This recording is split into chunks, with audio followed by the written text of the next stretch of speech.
来看行政院主计总处公布6月消费者物价总指数 CPI 年增率有起1.75%，今年是低过这通货膨胀的警戒线2%，是27个月以来上低。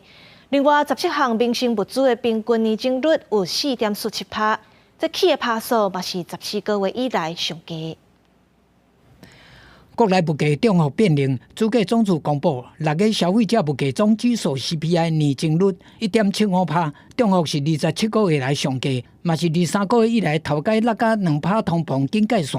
不过顶半年平均 CPI 年增率也是比去年同期起2.32%。这个月天后非常好，所以蔬菜及水果价大跌。去年6月 CPI 上涨3.59%，是整年最高，也就基数比较高的影响。主计总处讲，虽然6月 CPI 年增率回稳，不过因为端午连假，予旅社住面费起22.37%，国外旅游团费嘛起22.32%。另外，17项重要民生物资6月份的年增率4.47%，甲5月比中幅继续变小。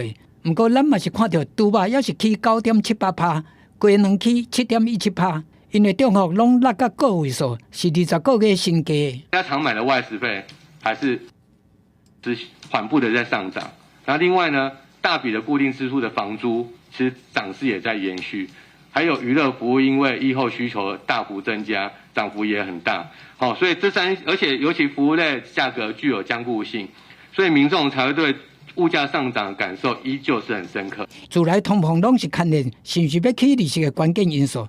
主计总处认为，综合国内外情势，7月通膨率可能也是较低2%。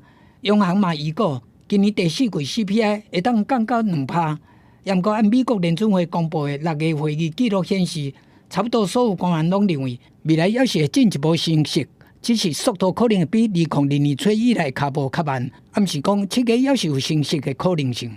记者综合报道。